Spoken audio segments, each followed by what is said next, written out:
All right. Hopefully my voice sounds a little bit different today. I'm trying some new mic settings, so if it sounds better or worse, let me know in the comments if you're watching this. But anyways, I know it's been a while since I last uploaded a video, and I've sort of sat on this one for a bit because I wanted to make a video talking about my time playing Palworld, and I haven't really been doing a whole lot the last few days, and I've just sort of been sitting around. So I wanted to do this video as sort of a breakdown on my views and perspective on the game after playing for 100 hours. 100 hours is kind of an accomplishment for me. If I spend 100 hours on any game, that's definitely an accomplishment to me because I don't spend 100 hours on a lot of games. So hopefully my perspective on this and this video can give anybody who hasn't played the game yet or aren't too far into the game a good idea of what to expect or have an opinion on the game, I suppose would be the only other way to view this if you don't have any plans on playing it. But like I said, I hit over 100 hours in Palworld and I've had a blast playing it since it released on, what was it, January 19th? It is now February 2nd. So I haven't played it since I think the 10-day mark. So it's been a minute, but either way, I've put in 100 hours over 10 days. That is, I don't think that's ever happened for any game I've ever played. But, anyways, for an early access title, Palworld is amazing. This game has, like, blown up far beyond than I ever could have imagined. And honestly, it knocked it out of the park with the release. There's a lot of stuff to do in the game: farming, slaving. Creating a healthy work environment, um, breeding, base building, and a lot more. And I would say that Palworld offers a pretty average. Like I said, clearly there are things that are not working the greatest compared to other, survival or base building titles, but it does a great job at what it does and giving an entertaining experience. Now, admittedly, one of the things that I believe needs some immediate improvements and changes, I have heard there's an update coming for it, is the base building. And I do believe that there is enough there to get the game started and get you on your feet with the base building. More variations of foundations and walls and stuff, I think, would be a deep necessity to keep this aspect of the game thriving and, continuing to grow. A personal preference would just be a bigger base size, or at least being able to adjust how big the base size is. Primarily because I don't like to, build vertically that much unless I really am, set on building, compact, which most of the time I don't like building compact. I don't have any other problems with the bases, I suppose, other than wanting certain things to go certain ways, or those little triangle walls being able to mount on the vertical end of the wall. Um, Being able to assign pals to tasks is kind of a hassle sometimes. Sometimes they don't register correctly. Sometimes they don't do what I want them to. Sometimes they will, you throw them at one thing, but they say you're throwing them at something that's like 6 or 7 tiles away from you. But otherwise, the base building works pretty well, actually. And it's pretty fun to toy with. The gameplay overall is kind of a short note piece. There isn't a whole lot I can say on the gameplay. The third person shooting is pretty generic. It's nothing special. The mount cameras are, I had a few issues with them breaking on me, as like one of them being on Jetragon. When I was flying on Jetragon and wanting to use the missile launcher, when I zoomed in, it wouldn't look over its shoulder. It would look like into its torso, which was just weird to me. But after the latest patch, it fixed it, which was fine for me. You've got your generic gameplay mechanics like hunger, stamina, and the hunger depletion rates can be based on size and strength and stuff. And there's also passives that your pals can get that can increase or decrease hunger rates. So there's that too. Inventory weight capacity, which means that items also have weight. You don't just have, an inventory. It's not like Minecraft where you get 30 slots or whatever, throw whatever you want in there, carry 1,000 of one thing. No, it's weight. It's based on weight. Then you have your armor, defense, attack, work speed, stamina, stuff like that. Aside from the main stats and stat points, which the stat points are used, you get them per level, and you use them on those main stats like your HP, your stamina, your weight capacity, etc. On top of those, you have the skill tree, which is called the technology tree, which you earn technology points for. And for those that haven't played Palworld, or maybe you haven't even seen anything, the technology tree is what allows you to make guns, as a lot of people kind of want from this game. So you can shoot little innocent-looking creatures,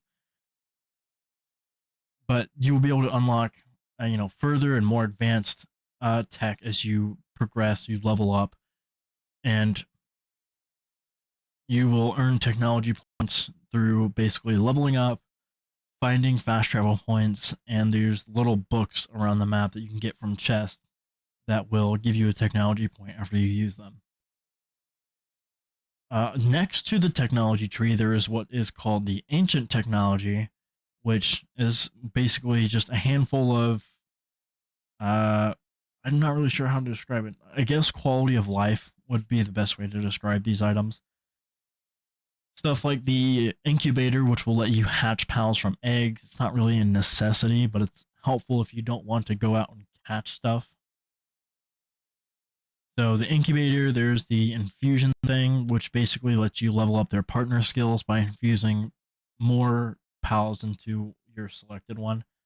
And it opens up inventory slots by allowing you to craft feed bags, which basically lets you move your food into a little hot bar that will automatically feed you or your pals whenever your hunger goes down.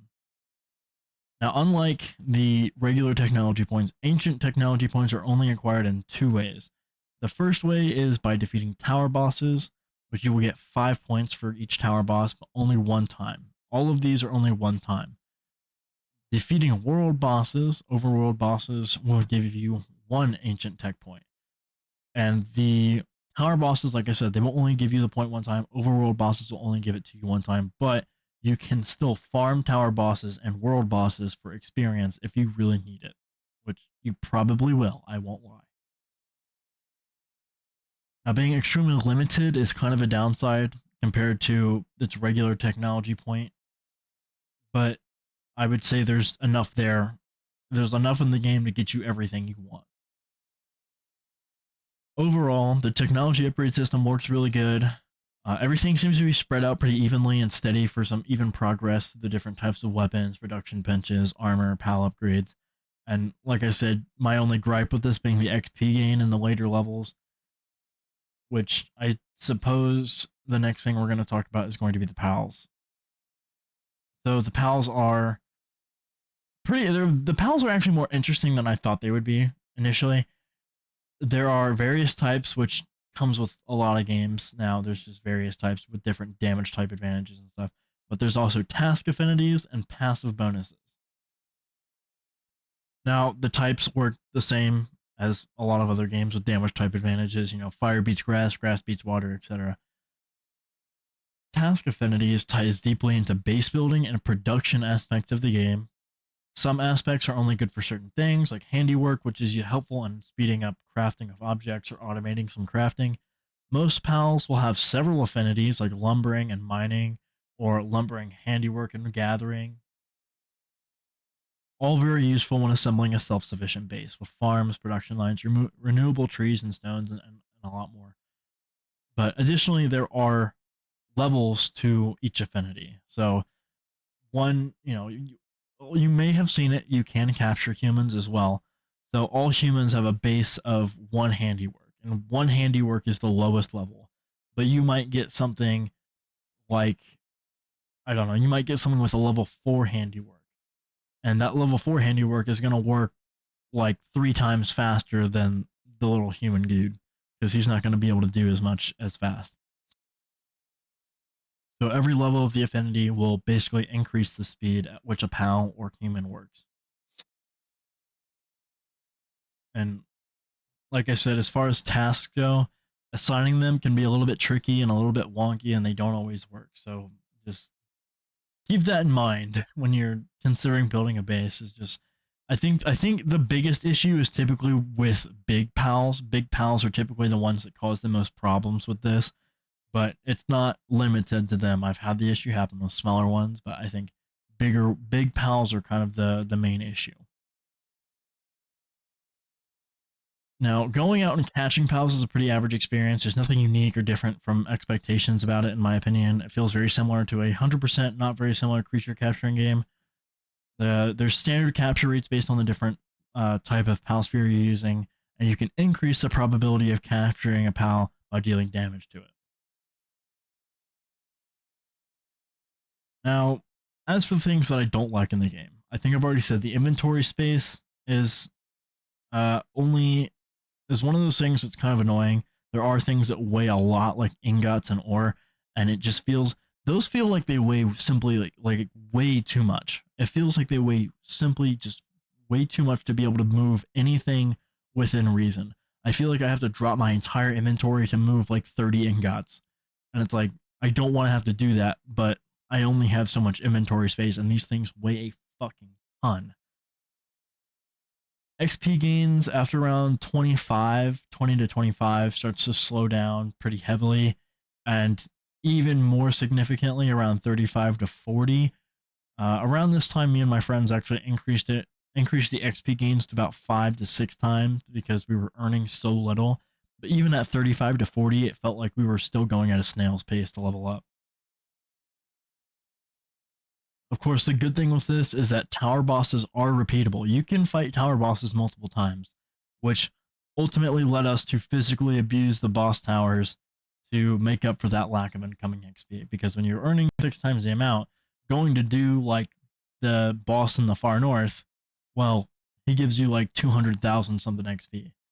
And you need like 2.5 million or something and go from like 49 to 50, which is crazy to me. The only other way to get a lot of XP in a short amount of time is catching rare pals, and as the name suggests, they are rare to find, so it's not exactly a reliable source, but you still get a lot of XP for doing so. The level cap of 50 forces you into a position of deciding how to invest your stat points, with the only way to revert it being pretty costly and a very agonizingly slow process of making a piece of medicine that is consumable. It's not like it's repeatable. It's a one-time use, and then you have to sit there and wait for 3 hours while your pal decides to work on it because you can't work on the medicine. You have to have a pal work on it, which is just so frustrating. The other thing that kind of bothers me is the attack stat and the work speed stat. Now, these feel worthless to me. The attack stat only gives you 2 points of attack per level, and it doesn't feel like it does anything to enemies. The only thing you're really going to feel any difference on is collecting resources like mining ore, coal, quartz, whatever. Work speed is similar. Unless you're making something that requires normally like 5 seconds to make, you're not really going to notice it on things that take like a minute and a half to make or more. It's still going to feel really slow. Now, let me reiterate that this game is early access, and I am fully aware of that. This is not the final product. However, like I said, these are things that I hope are changed. These are things that I believe can be tweaked fairly easily and fine-tuned at least to be less of a hassle. And I just things that I would like to see changed, basically. And just to follow up with that, I am aware that some concerns, like I said before, the XP and things like hunger and HP regen and stuff like that, all of that can be controlled in game with limited exception. They don't go as far as you might want them to, but they can still be manually adjusted in the world settings, which is nice, but sometimes it's just not enough. Now, as for mods, because we did end up modding the game, I'm not going to say fairly heavily, but more than just a couple, right? And what I'm going to list here isn't everything I'm using, but it's sort of the stuff that I enjoyed the most. So first off, my favorite mod by far is probably gameplay tweaks by Yakuza Deso on Nexus. By the way, all of these are found on Nexus mods. You can find all of these on Nexus mods under Palworld. So it's not like you have to go to some secret shady website. So gameplay tweaks by Yakuza Deso, basically all this mod is lines of code that are broken down so that you can basically change a simple number. Like you can change the base amount of weight capacity, you can change the movement speed, you can change the amount of stats you get per stat point, which is extremely useful. I've done that But yeah, you can change a lot of stuff with gameplay tweaks, and it's very helpful. One of those mods that I will recommend to anybody who's trying to play this game without too much of a hassle or just wanting to mod it in general. I also use all the bases and remove pal timer. This is pretty much just a mod that increases the max base amount from 3 up to 128. Now, realistically, you, myself, anybody else that plays this game is never going to use 128 mods. That's absurd. Or not mods, 128 bases. Or you can do something like what me and my friends were doing, as we were starting sort of a mega base, which we wanted to put some farms, ore places, and lumbers, and all sorts of stuff on there. And we basically took over an entire island up in the northwest that's going to be our own little island that's just one giant base. But I am probably carrying on a bit too much on mods. So ultimately, at the end of the day, modding is coming in clutch for certain things that can be adjusted by default, or simply removing the boundaries that intervene with some quality of life stuff that some people might like, myself included. And hopefully that some of it can be integrated into the game in the future. Maybe not the near future, but in the future of the game. Hopefully towards full release as the developers start to push out updates. And I do have high hopes for this game as time goes on, and I wish the best for the developers because this game released with an absolutely amazing success. It was huge. I think they just hit 19 million players. I'll post my Twitch down in the description in case you want to catch my streams. Admittedly, I am still somewhat spontaneous. I'm going to try streaming at least mostly on the weekends, but I will be streaming during the week when I have some time. But it will, like I said, it'll be a little bit more spontaneous. So if you want to go there, follow me in case you want to see me stream or whatever. I'll be there. And I'm just sort of trying to figure out a good balance between trying to make videos, streaming, and just work, life stuff. But hopefully I can get some of that built in here soon.